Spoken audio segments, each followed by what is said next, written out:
Welcome, everyone, to episode 54 of Acadicus Simulation Pulse. I'm John Brouchoud, the founder and CEO at Arch Virtual. We're the developers of Acadicus, and we have Rick Castile with us, our customer experience specialist. Hey everyone, good to be here again. Yeah, today I thought a couple of things we wanted to talk about. First of all, I wanted to share that there is a research project that I was just made aware of. I'll share a link here. Dr. Tawari from NSU just shared this on LinkedIn. So I'm going to add this to the chat, but basically, and I'll share my screen so we can see in case people don't get that link. So it is design and development of virtual reality application, implementing age-friendly care in the 4Ms, a quality improvement project, published by Dr. Tawari, Schneider, Dezine, and Dr. Pandia. And so they go through, obviously, it's worth reading for sure. The abstract covers kind of the overview, but they go into comparing test results from before and after going through the simulation. And it's a really interesting study. And we built this entire project in Acadicus. It's a solo simulation. So last week we talked about multi-user and solo. This is a solo experience. So students can go in, and each of the students is in their own instance of the simulation. They download Acadicus from our website.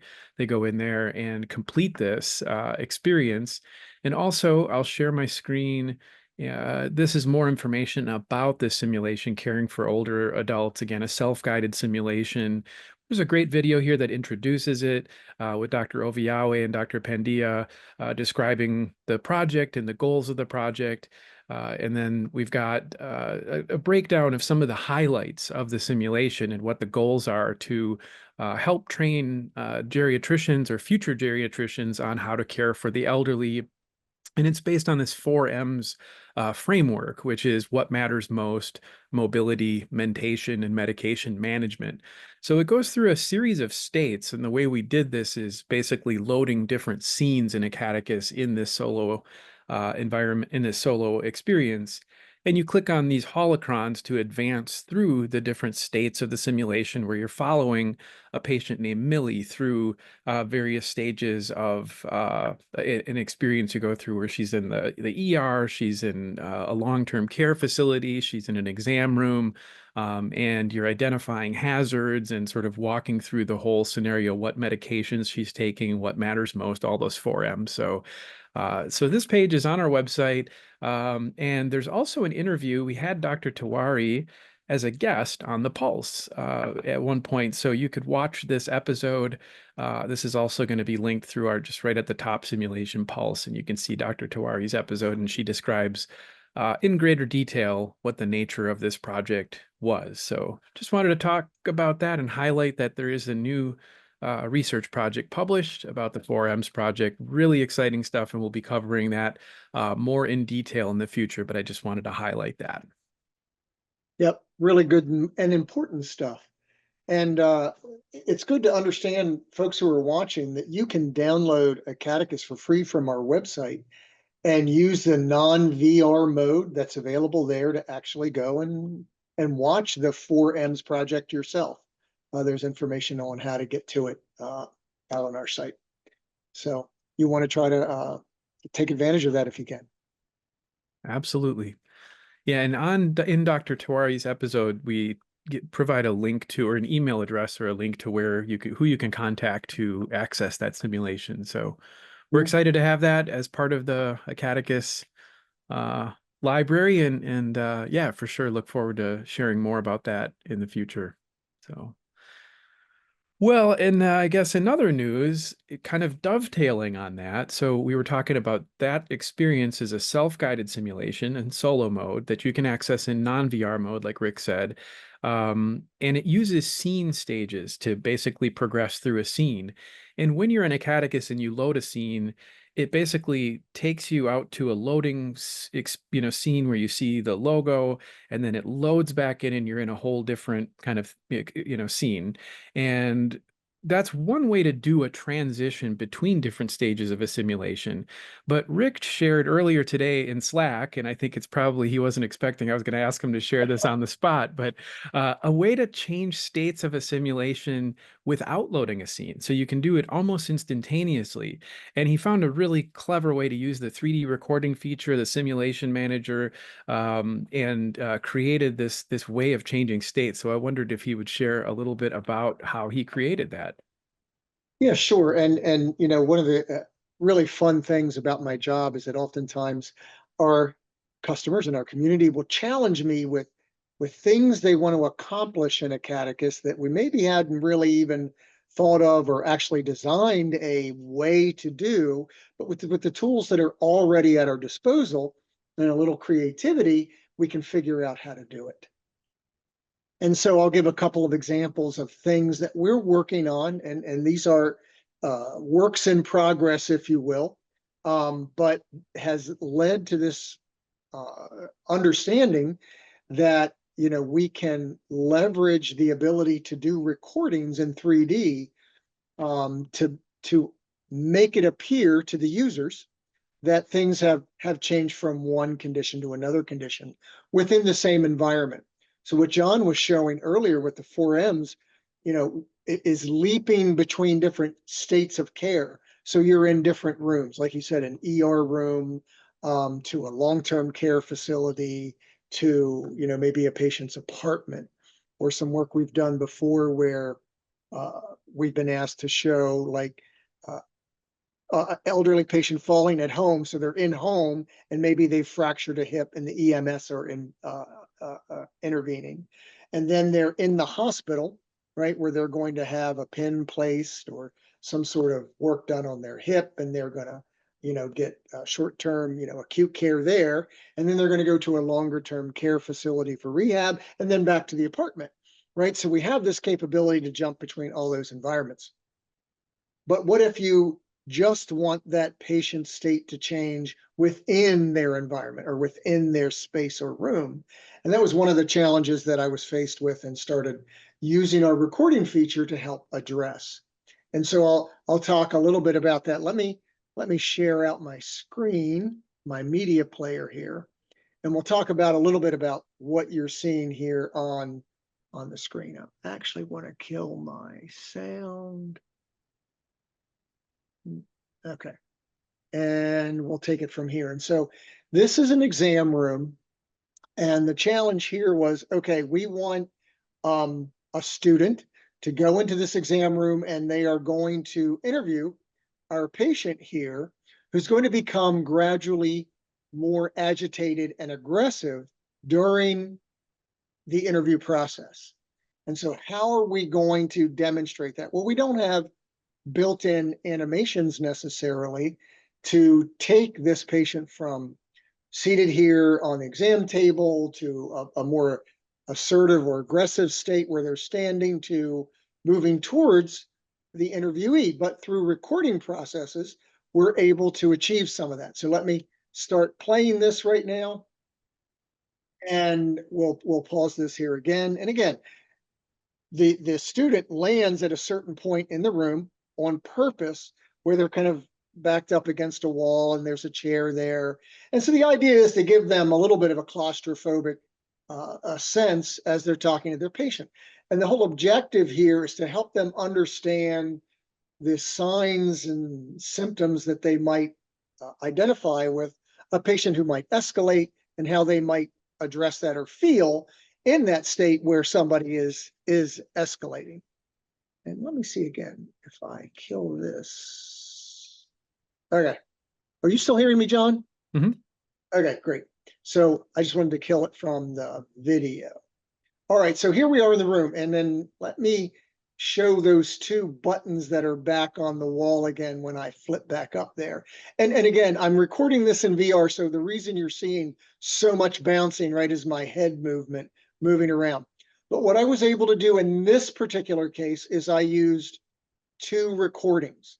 And so I wanted to do this affect change recording where the individual got more aggressive or more angry, and then this really aggressive stance where they move in towards the interviewee, and so really gave the student or the person in the room this real sense of being threatened. And so what I've done here essentially is made the person or this character that is on the exam table go invisible. And then I have a second character that's already in the room that we're able to toggle as visible.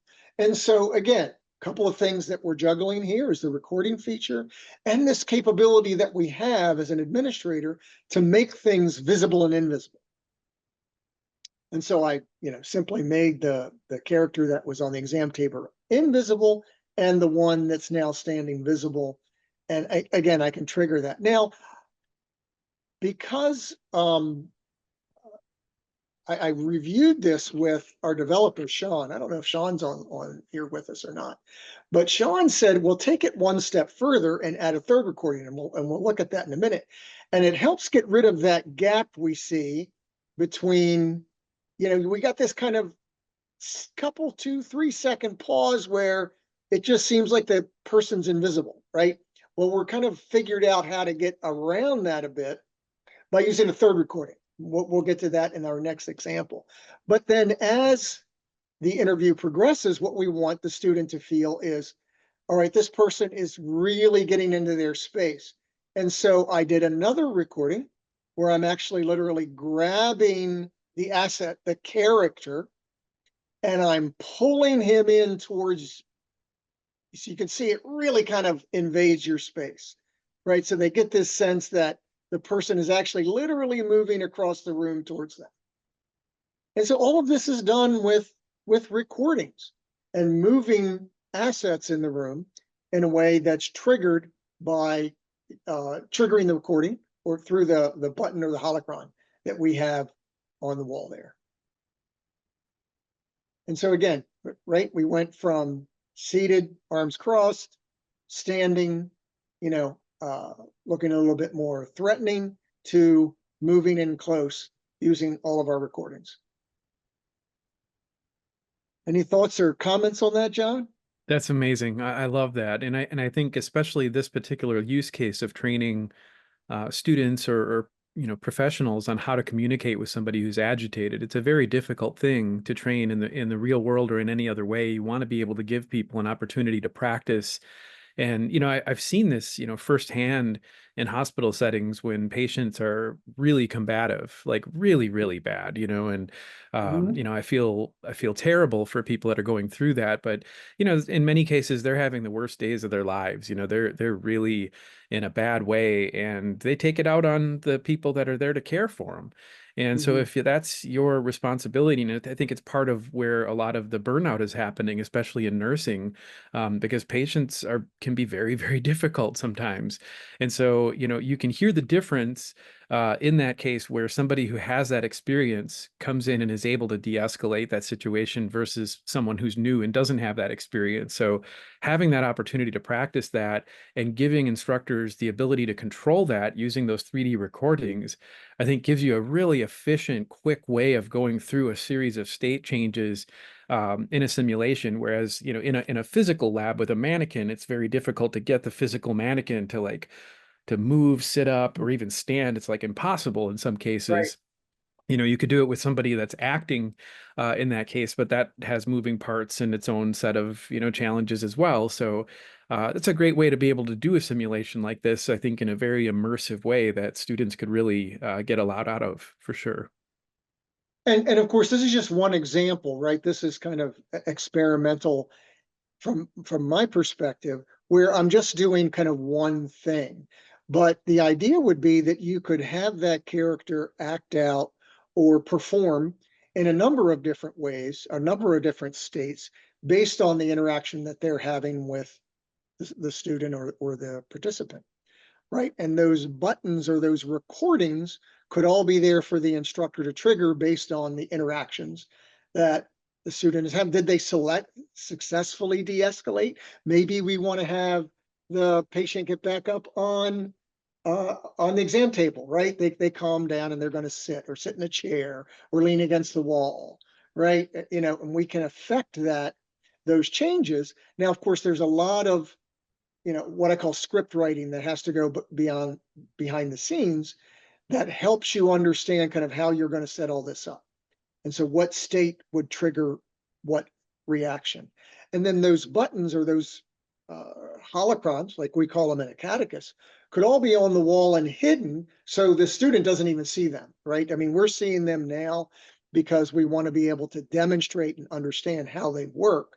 But in an actual scene, when you're in there with a participant and you're leading them through a lesson, they don't even have to see those buttons, right? So you would be the puppet master, if you will, pulling the strings behind the scenes, being able to trigger those things based on the appropriate interaction that the participant or the student is having at that moment that they escalate or de-escalate, or what you want them to experience.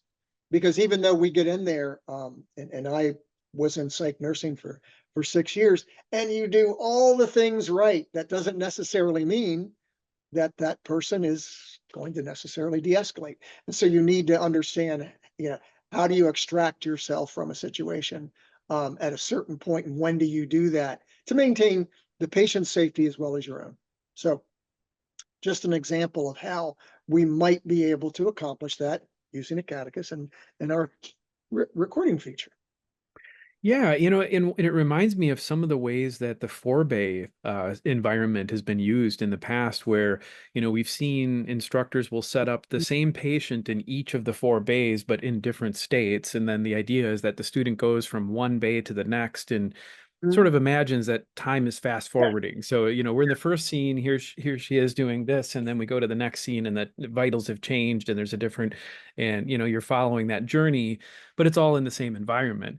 So this way you could do it within one environment without having to teleport around or change a scene and have it go through different states. And, as anybody in simulation knows, many simulations are state-based. They do go through, there's an expected behavior that the student needs to demonstrate before advancing to the next stage. It's like, okay, now 3 hours have passed and here's what we do. Here's the situation. Now what do we do?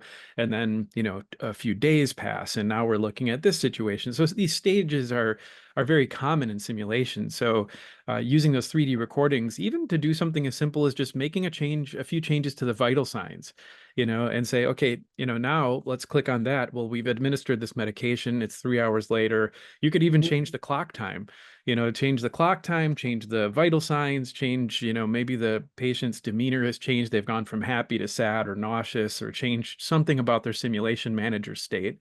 And now they're in a whole different situation. And now what do you do? You could really stage a limitless range of possibilities with that. Yep. Yeah, absolutely. Well, then after I had been working with this and toying with it, struggling with it for a while, I had a conversation with Sean. Sean's joined us now, and walked through this with him. Always best to bounce your ideas off of other folks, when you're trying to map these things out. And Sean encouraged me to say, well, what if you did a third recording, right? Because I was troubled by that time gap we have between the patient disappearing and then reappearing. And that kind of solved my issue. And so we'll take a look at that now, where this is Millie, and we're just kind of in our blank room. I didn't pick an environment because I just wanted to focus on what I was doing with Millie here. And so we'll kind of start this recording up. And what you'll see is I have a button that's called state 1, a button that's called state 2, and then this third button recording, that's state 3. And Sean helped me work through how I get rid of that empty gap where we have something kind of disappearing and reappearing several seconds later. And that's all a function of kind of manipulating what's necessary in Acadicus to kick one thing off and then stop it and then start another thing. And there's just a couple of second lag in doing that. But if we simply kind of capture each state in its own recording, and in this case, let me pause here. What I've done, you'll see, and this is a very simple example, right? You have to kind of imagine this, in the situation you might want. But what I was doing here was imagining, okay, Millie's come in, she's just been admitted, she's in her, street clothes still, sitting on the side of the bed. and we're going to put her in a gown and get her in the bed, right? Again, very simple example. I wasn't trying to be, elaborate here, but just kind of prove the point, if you will. And so what I've done is actually have 2 millies. So in this case, there's 2 millies and 2 beds kind of occupying the same space. One is Millie in her clothes. And to your point, John, and you're exactly right. If you take this to the next stage, we could have Millie coming in, very stable. Maybe we've taken her vital signs and we get an assessment in Millie in state one. But then by state 2, we go back and take those vital signs, and everything's very, very different. And so we can change not only the appearance of something, but right, all those things that go along with our characters and our environments and our assets that can be changed and go along with it also, right? So Millie 1 and Millie 2, or state 1 and state 2 could be in totally different conditions, and we can switch them very, very quickly, again, depending on that need. And so again, we'll run through this. And so you can see I have, and here's our simulation manager, and we have all these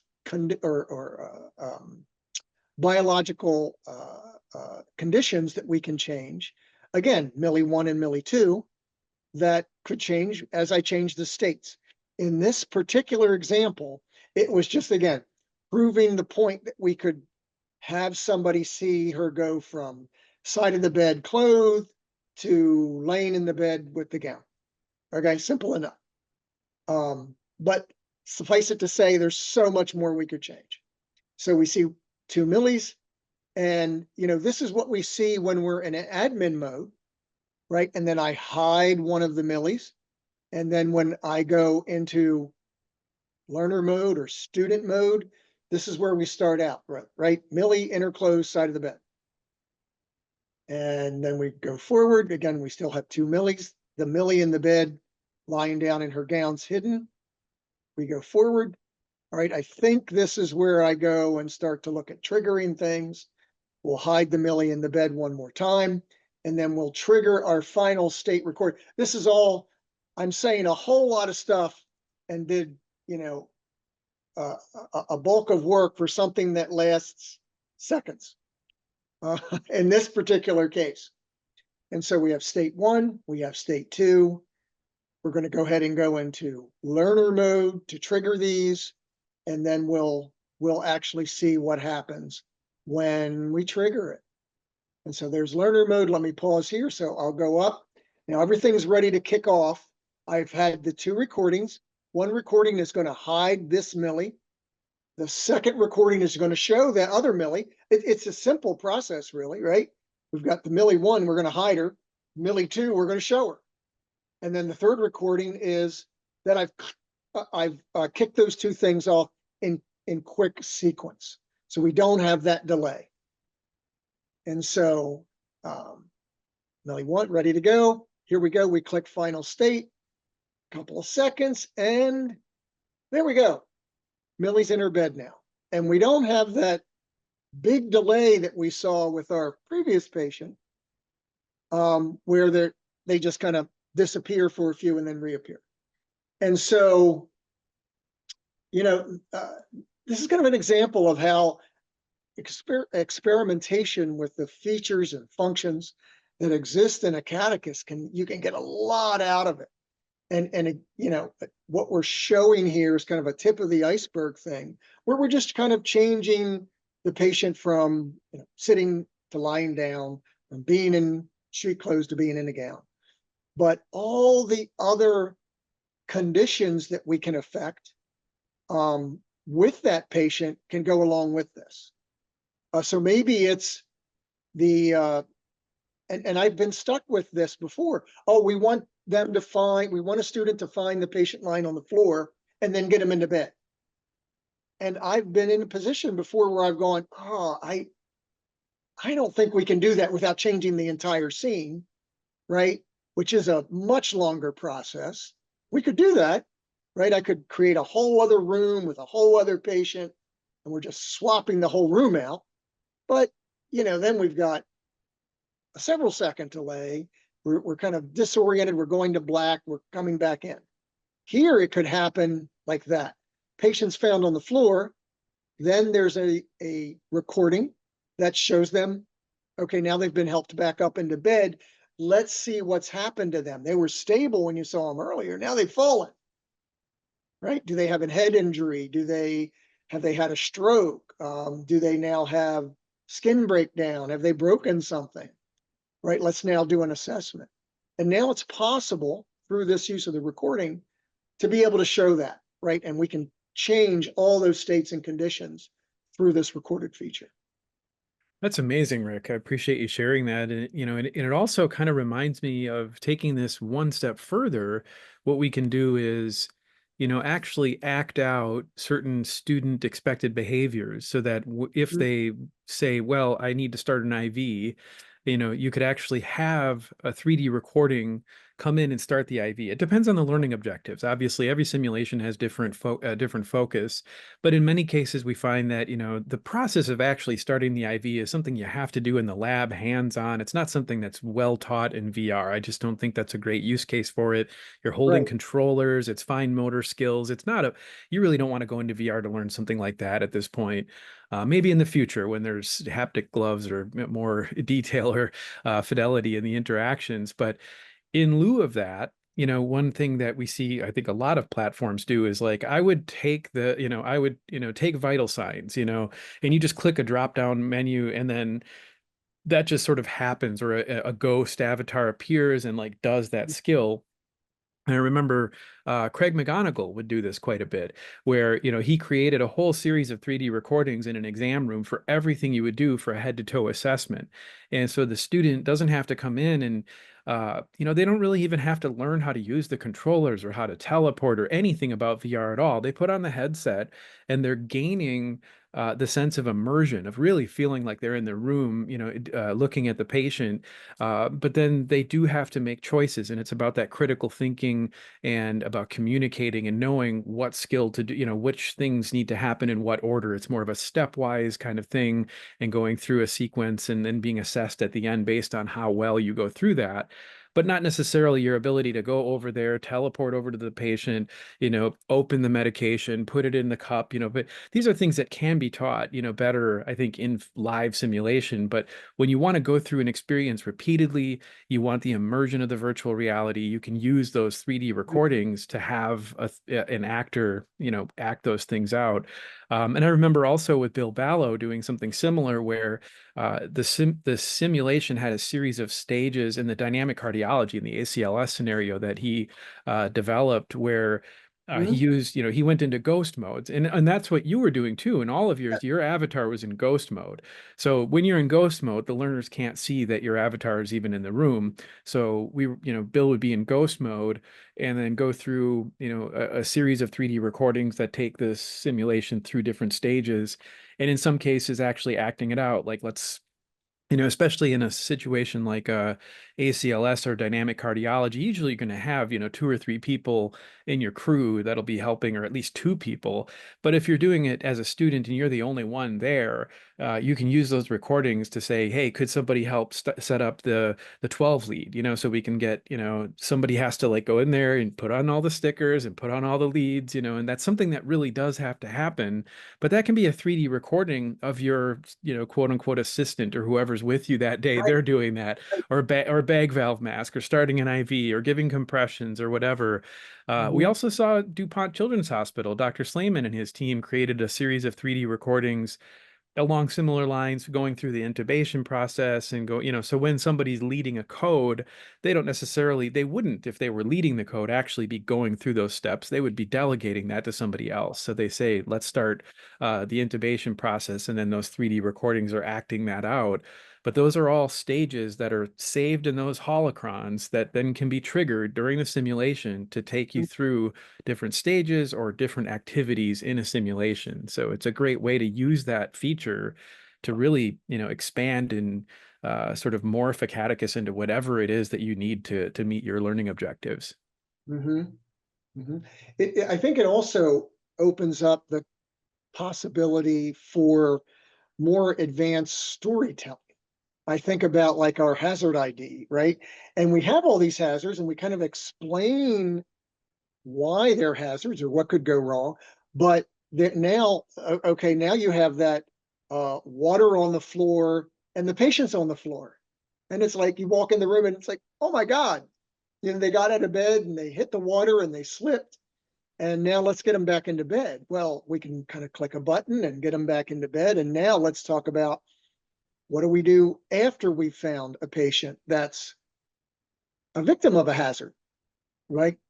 Certainly we have to take care of them, but there are these internal processes that every organization has to help make sure it doesn't happen anymore. And you fill out paperwork and you report it and, you know, so on and so forth. So this element of storytelling can be brought in where we can advance some element of what's happening in the space so that we can lead somebody to the next phase or step of something.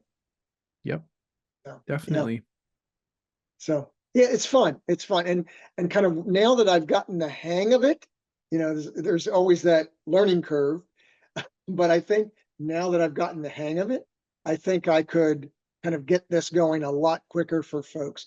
And the organization I was working with last week who wanted to have this happen, I'm ready to go back to them now and say, I think we can make this work for you. Excellent.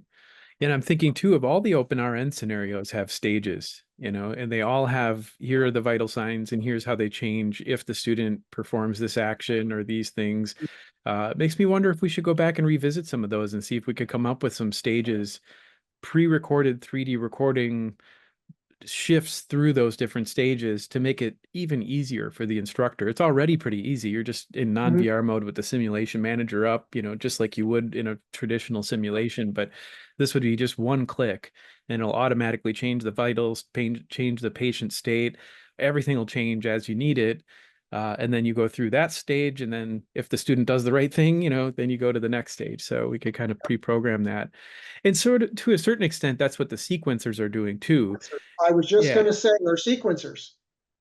And some simulations have those sequencers where everything is kind of baked in and you're just advancing through in the simulation manager. But this is a way to kind of do that without using a sequencer. Yeah, you can actually build it yourself, your own kind of set of sequences using this sort of hack to Acadicus to use the features in this way to achieve these goals.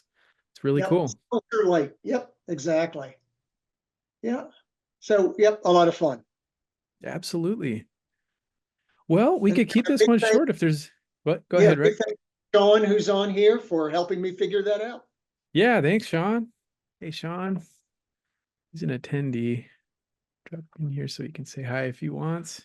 Yeah, see if he has anything to add. Hello. Yeah, I don't necessarily have anything to add. You covered Did it I pretty get well. that right, Sean? Did I take your suggestion? Did I get it right? Yeah, you got it right. That's good. I should also mention while Sean's here that we have an update coming out this weekend. It might be either Sunday or sometime early next week. So keep your eye out for that. There'll be an update going through. We'll send out a newsletter about the different updates and fixes and bug fixes that are in this upcoming update. So keep an eye out for that. Sean's been hard at work getting all that ready to go. So that'll be going live soon. Thanks everybody for joining, and we'll see you next week. All right. See you, everyone.